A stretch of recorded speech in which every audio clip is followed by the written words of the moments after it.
Hi, everybody. My name is Tracey Gates, and I'm very happy to be part of the local Author Day.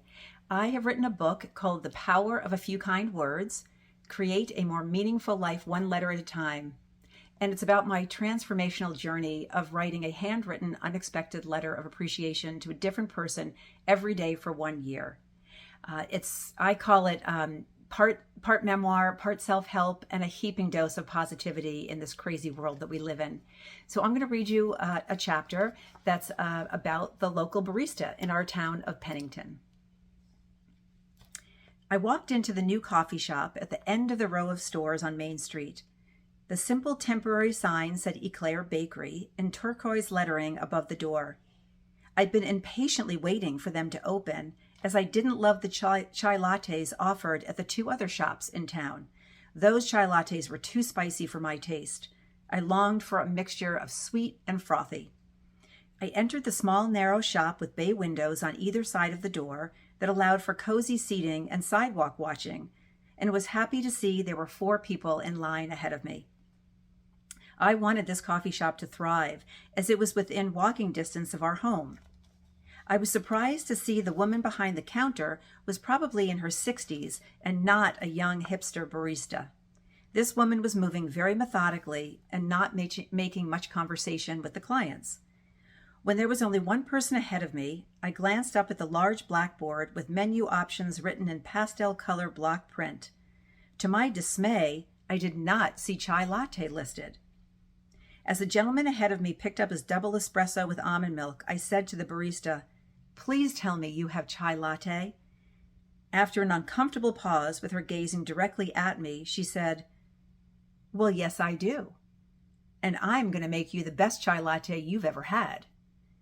I was so taken aback by her confident reply that I responded with the first thing that came to my mind.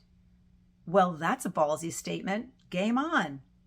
She turned around and pulled out the chai and asked me what type of milk I wanted. When I told her oat milk, she said, "Good choice." We proceeded to banter back and forth as she poured a little of this and stirred a little of that, frothed the milk, and finished with a flourish of ground cinnamon. She slowly turned around, looked me directly in the eyes once again, plunked the to-go cup down on the counter, and slid it toward me, motioning me to take a sip. I first brought the cup to my nose to see if I detected a spicy smell, and I breathed in a sweet aroma. When our eyes locked, I took one sip and then another. "She's right," I proclaimed for those in line behind me who had become invested in this unexpected chai latte challenge. "This is, indeed, the best chai latte I have ever had." She replied with a smile and a shrug of her shoulders. "I told you so." I asked her for her name, and she answered Cynthia, and I expressed my profound gratitude and promised to be back. Sipping my steaming cup of deliciousness, I walked down the street toward home, smiling as I had realized my quest for the perfect chai latte was over. I replayed the delightful and unexpected exchange and realized I had an extra skip in my step. In Cynthia's reserved and funny way, she totally engaged me and made me want to come back. Not just because she made the best chai latte ever, but also because I enjoyed this unexpected connection. Without a second thought, I knew Cynthia would be my letter recipient of the day. I wanted her to know I left the shop more joyful than when I arrived. I stopped at the coffee shop the next day to hand deliver my letter to Cynthia. I was disappointed to find she wasn't working that day. I left the letter with the owner, making her promise me she would hand it personally to Cynthia.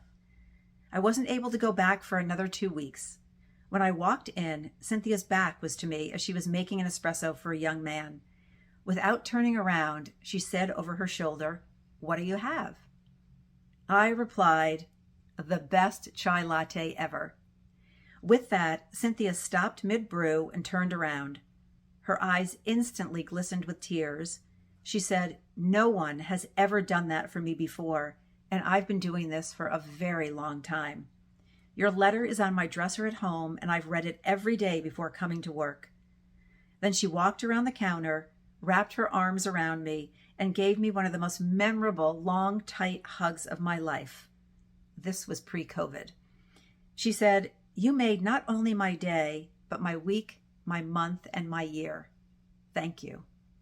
I left the store feeling filled to the brim with gratitude. The reason wasn't just in the warm cup with the sweet aroma I was holding. I was so glad I had taken a few minutes to share my kind thoughts with Cynthia. I had a new friend, and it was going to be a good day. Thank you.